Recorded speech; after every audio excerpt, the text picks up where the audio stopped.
Okay, so back in November, I planned on watching and reviewing every single Steven Spielberg movie, but as you may or may not know, I gave up. It took a lot out of me to watch the first 13 movies, and truth be told, a lot of the movies that I thought were great became depressingly worse on rewatch, and unfortunately, one of those movies is Raiders of the Lost Ark. Half of me wants to bow down and mindlessly praise this movie like most people do because of its status as one of the most iconic films of all time, but if I'm being honest with myself, I have a lot of issues with this movie.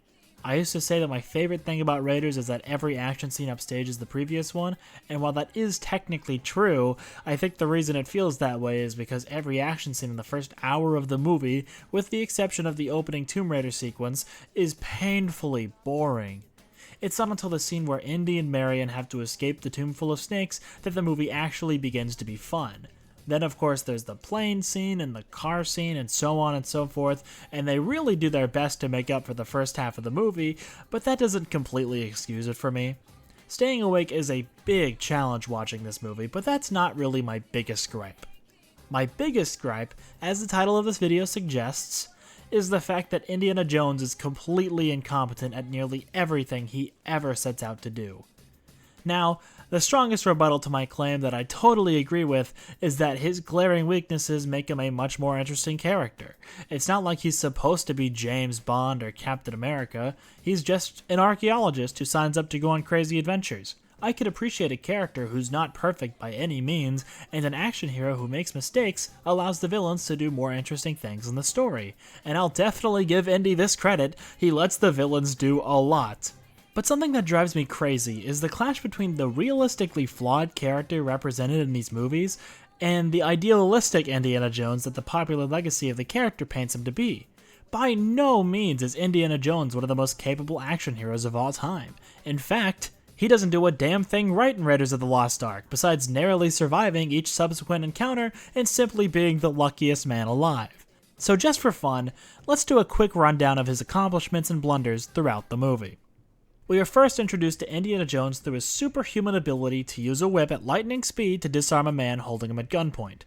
If he's skilled at anything, it's using that whip. Indy then successfully leads Dr. Octopus through deadly traps without killing either one of them, until he fumbles the bag, pun intended, at the last minute leading to his daring escape. He allows Alfred Molina to take advantage of him, but fortunately Alfred doesn't have any plot armor and dies to a trap that he already knew about. There's a million ways Indy could have died in this scene, but this is the first of many examples of him being extraordinarily lucky. The Frenchman shows up and steals the idol from Indy, and I really don't blame Indy in this scene. There was really not much he could do. He does, of course, manage to outrun 100 natives and hundreds of arrows flying at him because, like I said, his best ability is surviving things he probably shouldn't survive. At this point, I know I'm making myself look like a fool, but you've gotta hear me out for the rest of this. The opening for this movie is a very solid balance of mistakes and triumphs to show how rounded of a character Indy is, but we're now about to enter the downward spiral of mistakes. Prepare yourself, as I will list every major blunder Indy makes going forward, and how much worse of a mess he creates because of his actions. After adding Marion to the party, a monkey working for Hitler creates a wacky chain of events leading to Marion fucking exploding and Indy failing to save her. Indy nearly poisons himself, and this is not the only time he nearly poisons himself on something that's almost too obviously poison in these movies, but luckily, the Hitler monkey killed itself first, and Sala saved Indy's life. Indy and Sala uncover the Ark of the Covenant, but immediately get caught because of course they were going to get caught, they were right next to the villains. After escaping the well, Indy and Marion attempt to steal a plane, but fuck up so badly that after a hard-won fight, the plane blows up anyway. The villains escape with the Ark of the Covenant and have everything they need now because Indy and Marion have not been able to do anything right so far, but hey, we're nearing the end of the movie, so it's about that time where Indy gets his shit together and kicks ass to save the day.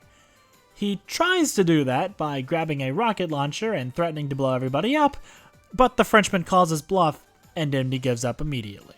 Now, here's the best part. In the climax of the movie, the part where the action hero is supposed to finally kick everyone's ass, the villains kill themselves, and all Indy did to change how any of this played out was closing his eyes really tightly so he and Marion didn't die as well.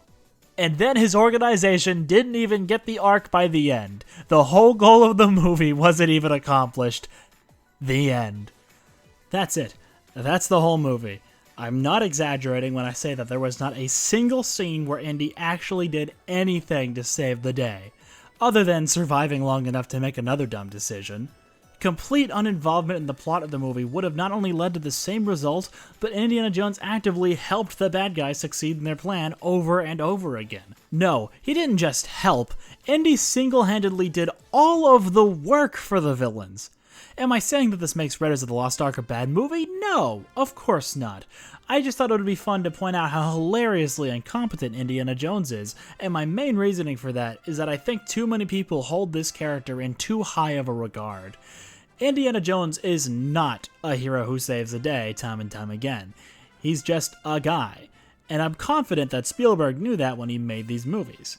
I think Disney doesn't know that, if Dial of Destiny is anything to go off of, so I think it's important that the legacy of Indiana Jones holds close to the truth that Indiana Jones is one of the biggest screw-ups in movie history.